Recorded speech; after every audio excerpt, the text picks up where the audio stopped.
parole aux associations.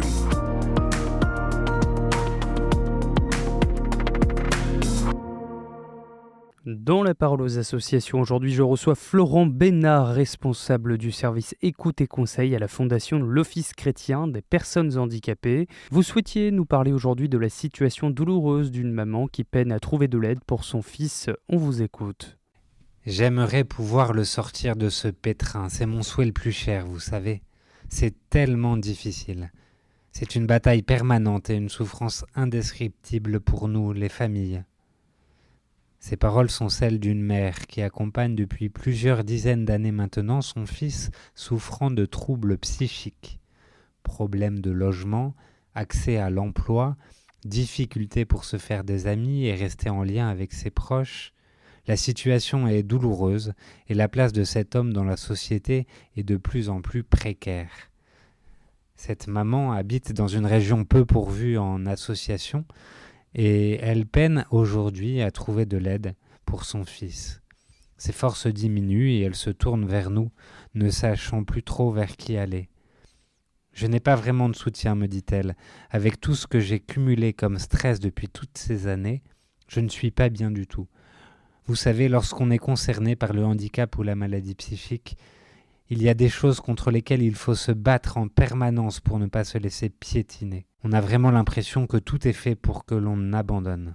Je sens la colère monter en elle face à ce constat amer et l'ampleur de la tâche. En premier lieu, elle évoque la stigmatisation des personnes malades psychiques et handicapées, au même titre que d'autres minorités souvent pointées du doigt avec mépris et condescendance. Mépris et condescendance, deux mots justement qui riment souvent avec ignorance, nous le savons bien. Les occasions de rencontre manquent cruellement pour tisser les liens parfois simples et modestes, mais pourtant si nécessaires, pour nous aider à aller au-delà des apparences. Cette souffrance d'une mère, nous la retrouvons dans les appels de nombreux proches de personnes malades ou handicapées qui contactent notre service écoute et conseil à la Fondation OCH. Quand on croit en Dieu, me dit cette maman, on devrait pouvoir aller au-delà des préjugés. Nous, chrétiens, nous n'avons pas le droit de porter de jugement sans savoir. Je sens derrière ces mots tant de souffrance.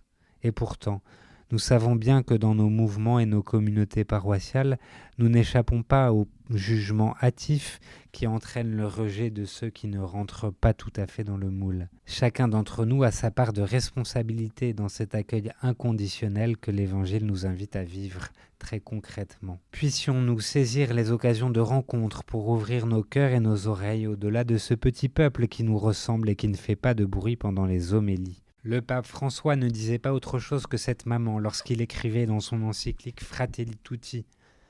Si parfois les plus pauvres et les exclus réagissent par des actes qui nous paraissent antisociaux, il est important de comprendre que ces réactions sont très souvent liées à une histoire de mépris et de manque d'inclusion.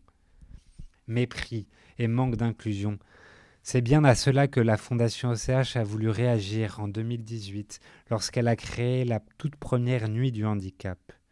Dans quelques jours, le samedi 15 juin, des milliers de personnes se rassembleront dans plus de 40 villes de France pour fêter une nouvelle édition. Aix-en-Provence, Bulle, Dijon, Marseille, Montpellier, Toulouse, Saint-Brieuc. Les villes sont au rendez-vous. Cet événement ouvert à tous est une grande fête pour nous aider à changer de regard sur ces personnes pointées du doigt pour leurs différences. Voilà une bien belle occasion qui nous est offerte pour découvrir leurs talents, aller à leur rencontre et faire tomber nos préjugés.